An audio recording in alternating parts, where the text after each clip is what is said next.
대법관 마치시고 아마 2024년 12월이죠. 마치시고 제주대 가셔서 교수로 지내시다가 임명되셨죠. 네, 제주대하고는 어떤 인연이 있습니까? 저랑 법원에서 근무 인연이 있었던 그때 부장판사 때 한 2년. 네네 근무 인연이 제주도에. 있었던 교수님이 권유해서 아, 그렇습니까? 그래서 저는 보통 이제 대법관으로 마치시고 나가면 로펌이나 개인 변호사 사무실을 아마 개업을 하는 게 상례인데 대학 교수로 가셨단 말입니다. 근데 그때 상황들이 보면 탄핵 전국 상황이라 정치적으로 여러 가지 혼란기기도 하고 또 혹시 저는 생각에 이런 어떤 정치적인 상황을 예상을 해서 별 문제 없는 대학 교수로 간 거 아니냐 뭐 그런 의문도 있거든요. 어떻습니까? 지난 대법관 청문회에서 제가 위원님들 앞에 약속한 게 있습니다. 영리 목적의 변호사 활동하지 않는다라고 했기 때문에 저에게 선택지는 사실 뭐 알겠습니다. 예. 그 후보자께서 현재 소장 후보 지명 당시 이렇게 말씀을 하셨습니다. 국민의 기본권을 보장하고 헌법적 가치를 지켜온 헌법재판소의 길에 동참할 기회가 주어져 부족한 저에게는 큰 영예다. 그러니까 이게 이제 후보자가 지명된 배경을 보면 그렇게 영예스러운 일이고 또 영예로운 과정을 거친지 의구점 좀 가지는 부분입니다. 우리 임명권자 이재명 대통령과는 어떤 인연이 계기가 된 겁니까? 제가 보기에는 2020년 이재명 대통령이 공직선거법 위반 사건과 관련해서 무죄 판결, 무죄 의견을 내신 걸로 해서 인연이 있는 걸로 보이는데 어떻습니까? 그 전에도 인연이 있습니까? 개인적 인연은 없습니다. 네. 그때 재판부 판결을 요약해 보면 TV 토론에서 정치인이 하는 소극적인 거짓말은 어느 정도 허용이 될 수 있다 이런 의미로 말씀을 하신 걸로 의견을 낸 걸로 알고 있습니다. 지금도 그 소신에는 변함이 없습니까? 거짓말이 허용된다는 적극적 의미를 담은 결정은 아니고요. 예, 그런 취지로 저는 판단하지 않았다는 말씀을 올리고 싶습니다. 물론 뭐 대법원 판결은 제가 존중합니다만 당시 대법관들의 의견도 7대5 정도로 팽팽하게 나눠져 있고 국민들께서는 여전히 거짓말을 해도 되나 뭐 그런 식으로 인식이 돼서 납득 못하는 국민들이 많다는 말씀을 드리는데 그래서 한간에서는 이 판결로 우리 후보자께서 이재명 대통령을 정치적 성명을 한번 구하셨다. 그리고 이번에 다시 헌재 소장으로 후보자를 임명하는 데 대해서는 앞으로 또 여러 가지 헌재에 여러 가지 상정될 사건들이 있는데 거기에 대해서 다시 한 번 더 정치적인 생명을 구해줄 것을 기대하는 보훈 인사이자 청탁 이사다라고 하는 세간의 평이 있습니다. 거기에 대해서 어떻게 생각하십니까?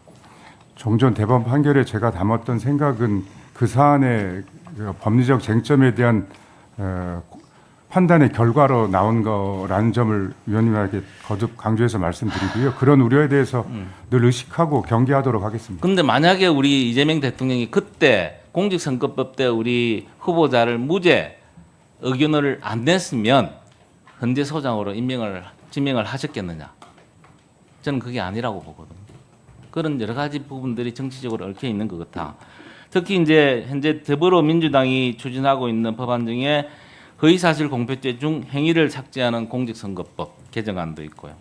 그 다음에 헌법 제84조의 대통령 불소집 특권과 관련해서 대통령 임기 중에는 재판을 중단한다는 형소법 개정안도 나와 있습니다. 이게 아마 통과가 되면 헌법재판소로 또 헌법소원위원 법률 심사하기 위해서 안 가겠습니까?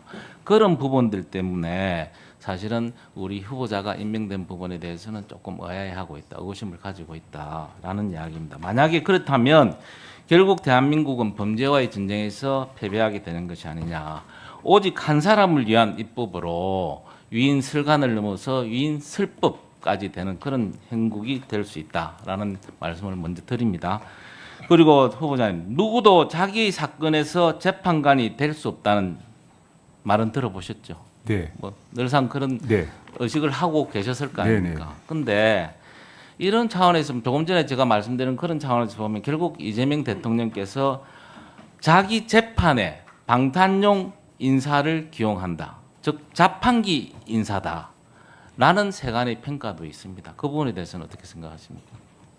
그 대통령의 인사에 대해서는 소장 후보로서 제가 위원님 말씀에 답변을 드릴 수 없음을 좀 양해해 주시면 그래서 고맙겠습니다. 저희들이 생각하기에는 후보께서 만약 소장이 되면 누르는 물품을 원하는 물품이 나오는 누르면 원하는 물품이 나오는 자판기 마냥 이재명 대통령의 입맛에 맞는 헌법재판소 심판을 할 것이 아니냐라는 의구심이 있습니다. 우리 후보자께서 모두 발언에 부당한 외부 사정에 흔들림 없이 오직 헌법과 법률에 따라 재판이 이루어짐을 국민 누구나 납득할 수 있도록 하겠습니다. 이게 진심입니까? 진심입니다. 그런데 우리 외부에서 보기에는 이런 부분이 아니다. 지금 우리 후보자께서 지명받은 부분은 여러 가지 정치적인 사항을 고려해서 지명받았다라고 평가를 하시거든요.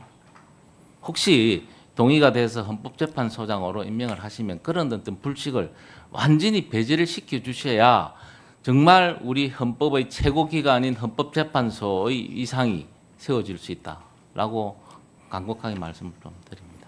위원님 말씀 명심하겠습니다. 저 개인적으로 노력하고 저의 판단과 처신 여하에 따라서 재판소가 그동안 쌓은 신뢰에 직결된다는 점을 늘 의식하겠습니다. 예, 한 가지만 더 여쭤보겠습니다. PT 한번 잡아보십시오. 아니, 그 앞에. 이게 지금 우리 이재명 대통령 기소 사건 시에 변호사들 했던 분을 정부 요직에 임명한 경우입니다. 법제처장도 했고 국가정보원 기획조정실장도 임명을 하셨고 특히 민정수석실에 보면 전부 다 깔아놨어요. 그래서 이게 지금 어째 보면 용산 민정포럼이라고 명명할 정도로 자기가 은혜를 받았든지 자기가 변호를 했 이게 과연 옳은 이야기냐, 옳은 일이냐, 우리 후보자님의 간단한 대답 한번 위원님 말씀 취지는 알겠습니다만 제가 이 상황에 대해서 답변하는 것은 좀 적절치 않다는 점을 양해해 주시면 고맙겠습니다.